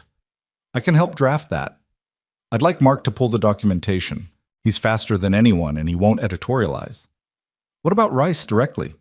Evelyn thought about it. "Not yet. He's hoping for a confrontation. If I go at him directly now, it becomes a fight between two companies, and the story is the fight. If I respond with facts and let the facts speak for themselves, the story is the facts." She put together the document over 2 days with Mark and Ruth. It was not dramatic. It was very boring in the way that thorough, accurate documentation is boring, organized, sourced, cross-referenced, the kind of thing that is completely unanswerable precisely because it never raises its voice. It went to Northbridge's board, their top 12 clients, and 2 industry journalists who had covered the company before and who Evelyn trusted to read it carefully. Conrad Rice made 2 more calls in the following week. Then the calls stopped. He did not apologize. He did not acknowledge what he'd done. He simply stopped, the way people do when they realize that the person they're coming after isn't going to give them a fight and isn't going to back down either, and that continuing costs them more than it costs their target. Evelyn noted this without satisfaction. She had known people like Conrad Rice her whole career, men who had operated long enough in environments that rewarded aggression that they'd stopped being able to distinguish between aggression and strength. He wasn't malicious in a calculated way. He was just a person who had learned one way to be powerful and couldn't conceive that there were other ways that worked better. She felt something almost like sympathy for him, which surprised her, and she didn't press it. She had work to do, Chug. The letter arrived in the spring of Evelyn's 4th year at Northbridge. It came through the prison mail system, forwarded by the Federal Facilities Communications Office, and it sat in her inbox for 2 days before she opened it because she recognized the handwriting on the outside of the envelope, and she needed 2 days to decide she was ready to read it. Damian Cross had written 3 pages in the careful, slightly cramped handwriting of someone who doesn't write by hand often and is trying to be precise. He did not ask for anything. She had expected some kind of ask, an appeal for her help with something, a request for a letter of support for some legal process, something that would have made the letter easier to understand and easier to dismiss. There was none of that.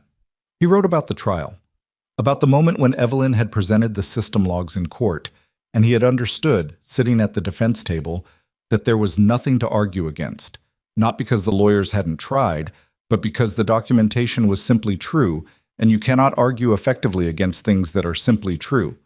He wrote that he had spent months afterward being angry about this, which he acknowledged was not rational.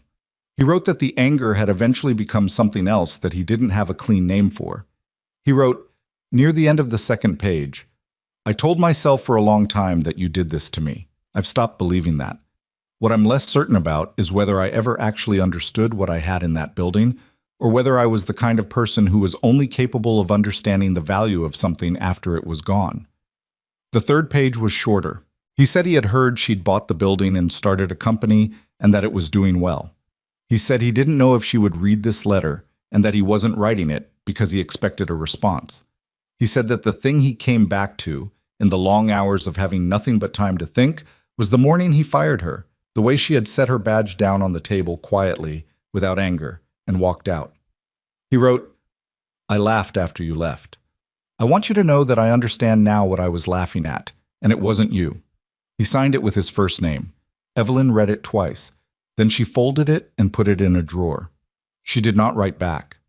She thought about it, sat with the question for several days, the way she sat with most hard questions, and decided that there was nothing she could say in a letter to Damien Cross that would be useful to either of them. What he was working through was his own work to do. She could not help him do it, and she was not going to pretend she could. The most honest thing she could give him was the space to do it without her participation, and so that was what she gave him. She told no one about the letter, except Maya, one evening over dinner. Maya listened, then said, "How do you feel about it?" "Tired," Evelyn said, "and a little sad. Not for him specifically, just sad that it takes some people so long to see clearly." "Does it change anything for you?"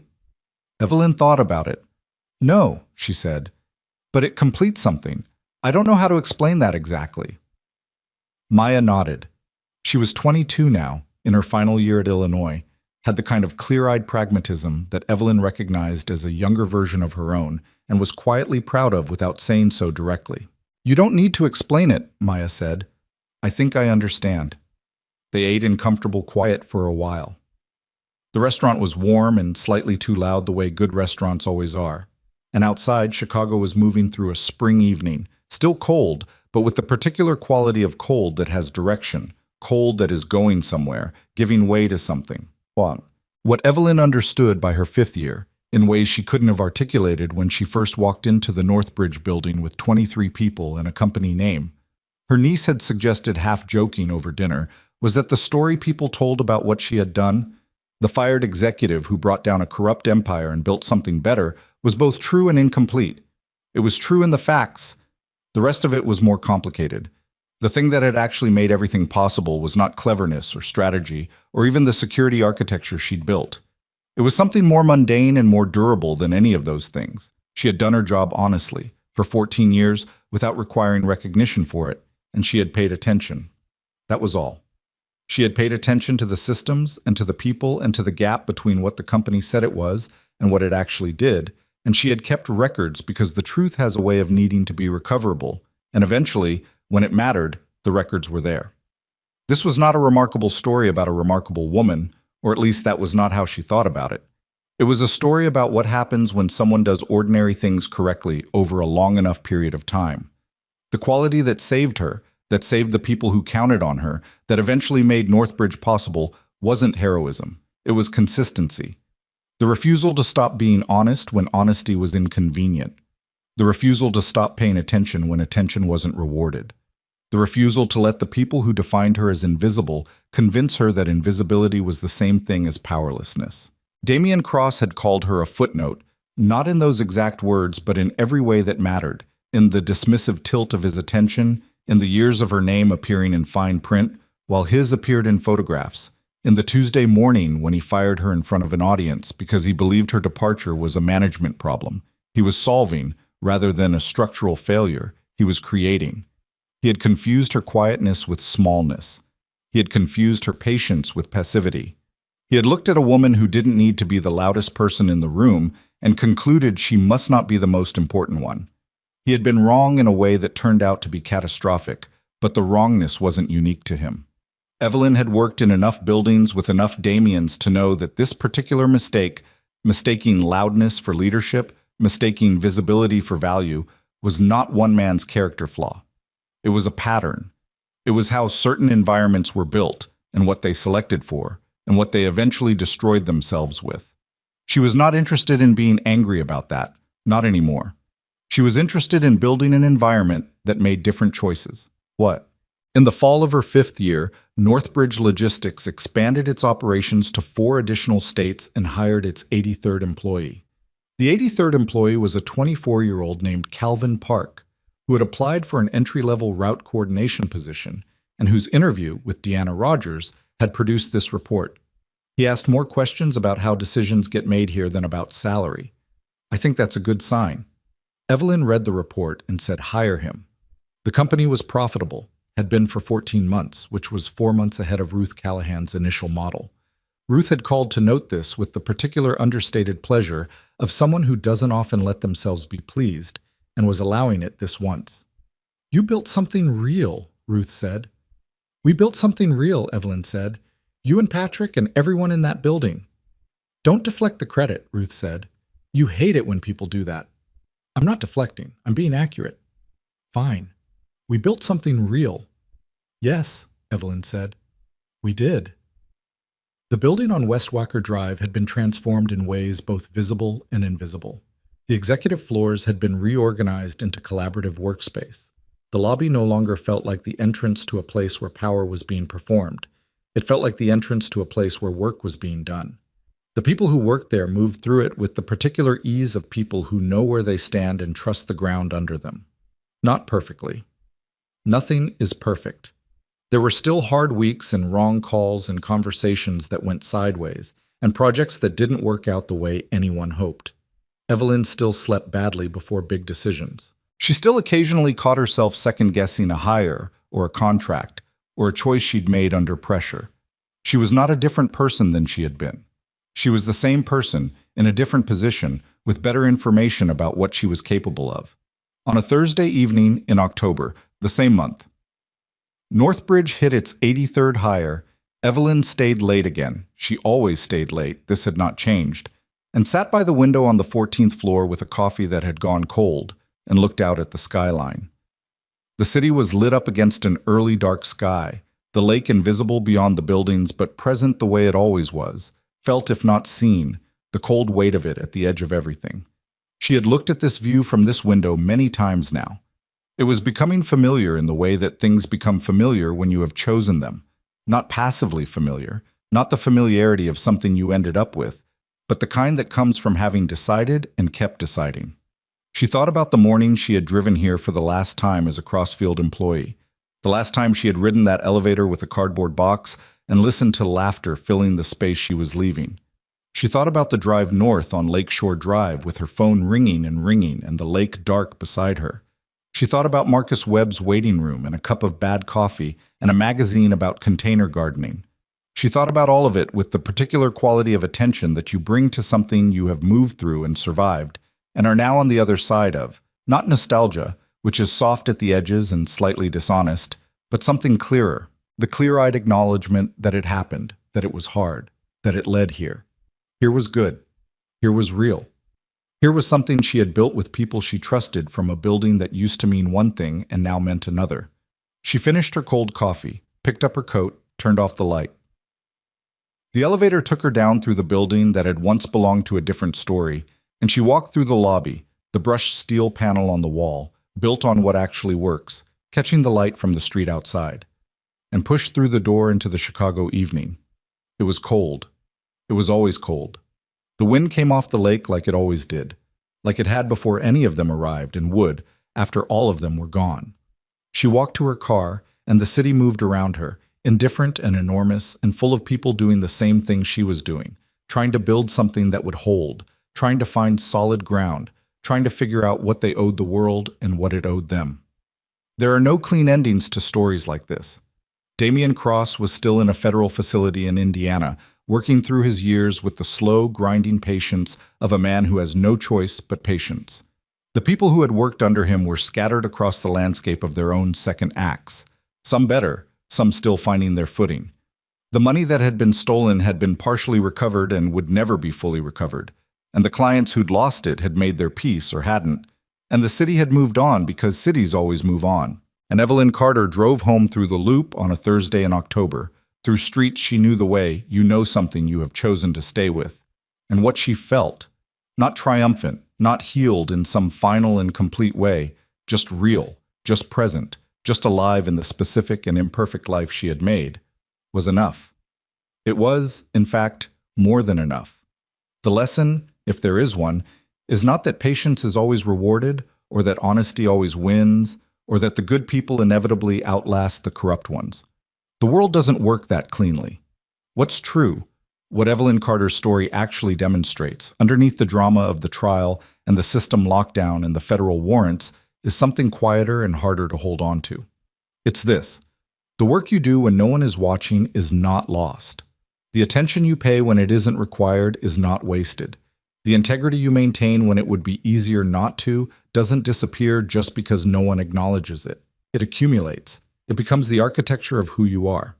And when the moment comes, as it sometimes does, not always, but sometimes, when the whole weight of a situation presses down on a single point, The only thing standing between collapse and survival is whatever was actually built there, by whoever actually built it, one honest day at a time. Evelyn Carter had built something real, in the years when no one was looking, inside a building full of people who had stopped seeing her. And when they removed her, they discovered what they had. Some lessons cost more than others. This one cost everything. The months that followed Evelyn's late October evening at the window did not arrive with ceremony. They arrived the way most important stretches of life arrive, incrementally, unremarkably, one morning after another that didn't announce itself as significant until it was already behind you. Northbridge's expansion into the 4 new states created the kind of operational stress that no amount of planning fully prepares you for. Ohio was manageable. Indiana came with a carrier network that James Whitfield understood well enough to navigate. Wisconsin was straightforward. Michigan was the problem. The Michigan market had a dominant regional player named Harlow Distribution that had operated there for 26 years and treated new entrants the way long-established institutions treat disruption. Not with panic, but with the slow, deliberate pressure of something that has been in place long enough to believe it's permanent. They undercut Northbridge's initial contract bids by margins that weren't sustainable, which told Evelyn they were willing to lose money in the short term to keep Northbridge from gaining a foothold. She called James into her office on a Wednesday afternoon in November and closed the door, which she rarely did. "How bad is Michigan?" she asked. James sat down and didn't sugarcoat it. He was not a man who sugarcoated things, which was one of the reasons she'd hired him. "We've lost 3 bids in the last 6 weeks, all of them to Harlow at prices I don't understand how they're sustaining." "They're not sustaining them, they're absorbing them." "Right, so the question is how long they can absorb and whether we have the patience to wait them out." Evelyn looked at the window. Outside, the November sky was the flat gray of a city that has accepted winter as a condition of existence. "What's their client satisfaction record?" James pulled out his phone, scrolled. "Mixed. The large clients are fine. The smaller regional ones have some documented complaints. Delivery windows not met. Damage claims that took a long time to resolve. Nothing catastrophic, just the kind of thing that accumulates." "That's where we go," Evelyn said. "Not at their big accounts. We find the smaller clients who are quietly unhappy, and we show them specifically what we offer differently. Not better in a general sense, better in the specific ways that matter to them." "That's slower." "Yes," she said. "It's slower." James nodded once, the nod of someone who has already accepted the answer but needed to hear her say it. "Okay, I'll put together a target list. Get Deanna to help with the audit presentation. The transparency model is the differentiator here. Smaller clients are the ones who actually care about being able to see everything in real time. The big ones have compliance teams who manage that relationship. The small ones are the owner-operator level. They want to know where their shipment is at 2 in the morning, and they want to be able to see it themselves." James left, and Evelyn sat with the Michigan problem for another 10 minutes before moving to the next thing on her list. She did not catastrophize. She did not pretend it wasn't a problem. She filed it accurately, a real obstacle that would require patience and precision and probably 6 months before it resolved. And she moved on, because there were 6 other things on the list, and they all required her attention today. This was the part of running a company that no one talks about in the way it deserves to be talked about. Not the trials, not the storm response, not the moments that make it into articles. The Wednesday afternoons with the door closed, going through problems that don't have clean solutions. The steady accumulation of decisions made under uncertainty with incomplete information and no guarantee of outcome. The work of maintaining clarity when everything around you is asking you to simplify it in one direction or another. Evelyn was not always good at it. She had weeks where her judgment felt off, where she second-guessed decisions she'd already made and made new ones she wasn't sure about, and went home on Fridays with the particular fatigue of someone who has been carrying something heavy without being able to set it down. She had a difficult month in the spring of her 5th year when a key operations manager quit unexpectedly for a competitor, and 2 client contracts came up for renewal at the same time, and she handled the manager's departure badly. Not cruelly, but she was less gracious about it than she should have been, said something in a team meeting that was more pointed than the situation required, and had to go back and acknowledge it, which she did, directly, and without making it into a performance of accountability. "I was sharper than I needed to be last Tuesday," she told the team. "I want to name that. It wasn't about any of you, and it shouldn't have landed the way it did. There was a brief, slightly awkward silence of the kind that follows when leaders say things that leaders don't usually say. Then Deanna said, "Appreciated," and the meeting moved on, and the moment passed, and the team's trust in her was slightly stronger afterward than it had been before, because trust is built in those moments more than in the good ones. Michigan took 8 months, not 6. By the following summer, Northbridge had 5 active clients in the state, all of them smaller regional operators who had come through the process. James and Deanna had designed specific, honest, zero pressure. Harlow Distribution was still operating. They were not going anywhere. But the market was no longer theirs alone, and the clients Northbridge had there were loyal in the way clients become loyal when they've been treated honestly during a sales process rather than sold to. Calvin Park, the 83rd employee, turned out to be exactly what Deanna's report had suggested. By the end of his first year, he had redesigned a section of the route coordination software that had been clunky since Mark first built it, doing it in his own time without being asked and presenting it to Mark directly rather than going around him. Mark had looked at it for a long time, asked 3 questions, made 2 small adjustments, and implemented it. He told Evelyn about it in passing, with the quiet satisfaction of someone who had built a team that was improving itself. "He's good," Mark said. "I know," Evelyn said. "Keep mentoring him." "I'm not really a mentor type." "You mentored yourself through 4 years of working for me," she said. "You're more of a mentor type than you think." Mark looked at her with the expression he always had when she said something he didn't immediately want to agree with. Then he said, "I'll think about it," and walked away. And 3 weeks later, she heard he and Calvin were having regular Tuesday afternoon technical reviews that Calvin had apparently asked for, and Mark had apparently agreed to after giving it approximately 0 additional thought beyond what he claimed. This was how the culture of the place maintained itself, not through policies or mission statements, though those existed and were taken seriously, but through the accumulation of small choices made by people who had internalized what the company actually valued. It was not something Evelyn could have manufactured or enforced. She could only model it and hire for it and make it clear, consistently and without drama, that it was what she expected. The rest was up to the people. That had always been the part that required the most faith. Ruth Callahan came for a board visit in September of year 5 and walked through the building in a way that told Evelyn she was looking at it carefully rather than just observing it. Afterward, they sat in Evelyn's office, and Ruth was quiet for a moment, which with Ruth meant she was organizing something she wanted to say precisely. "You know what I notice?" Ruth said. "Tell me." "Nobody here seems afraid." She paused. "I've been in a lot of companies. Most of them have a layer of fear underneath everything else. Fear of the wrong person, fear of making a mistake, fear of being seen as not enough. It's usually how you know who holds the power and how they hold it." She looked around the office, the window, the ordinary desk, the absence of any decorative signal of authority. "I don't feel that here." Evelyn thought about it. "We still have politics," she said. "People still want credit and get frustrated when they don't get it. There are still personality conflicts and bad days." "I know," Ruth said. "I'm not describing perfection. I'm describing the absence of fear as the default operating condition. That's different, and it's genuinely rare." Evelyn sat with that. She thought about the 41st floor on the morning she had set her badge down on a conference table while a room full of people waited to see what she would do. She thought about what fear had looked like in that building, not just on that morning, but all the years before it. The particular way people in that building had learned to manage upward, to be careful, to read Damien's mood before they said anything honest. The energy that went into protecting themselves instead of doing their work. "It's possible to build something different," she said finally. "That's really all I can tell you with certainty. Whether this lasts, whether we maintain it as we grow, I don't know. I'm going to keep trying." Ruth looked at her. "That's the most honest answer anyone has ever given me to that question." "You asked an honest question." Ruth smiled. "A real one. Brief. More valuable for its rarity."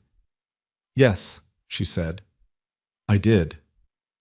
They talked for another hour about the expansion, about Michigan, about a potential partnership in the logistics technology space that Patrick Seo had surfaced, and that Ruth had initial reservations about, and that Evelyn was not yet sure about either. They disagreed about the timeline for one capital decision and agreed, after 40 minutes, on a middle path that neither of them had initially proposed. This was how their working relationship had always functioned. Neither deferring, neither dominating, both committed enough to the outcome to stay in the friction until it produced something better than either position had started with. When Ruth left, Evelyn sat alone in her office as the afternoon light moved across the floor in the long, slanted way of September light in Chicago, different from any other month, carrying the particular quality of a season in transition. She was 58 years old, she had gray hair, she did nothing to change, and a lower back that gave her trouble in cold weather, and a watch she'd been wearing for 11 years, and a niece who called twice a week, and a company with 83 people in it who came to work in a building that used to mean one thing and now meant another. She was not finished. There were problems that didn't have solutions yet, and growth that hadn't happened, and mistakes she hadn't made yet that she would make and would have to account for. The story was not over because stories like this are not the kind that end.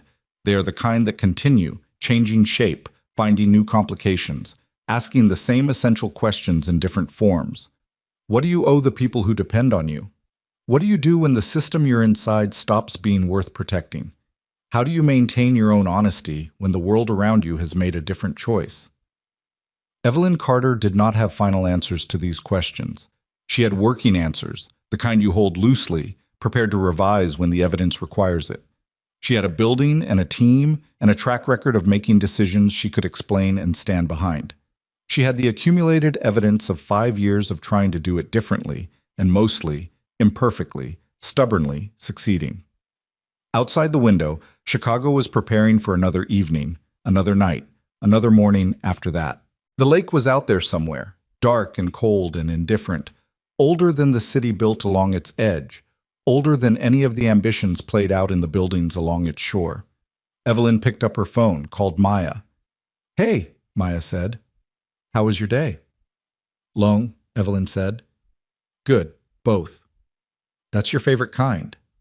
"It is," Evelyn said, and found to her own mild surprise that she was smiling.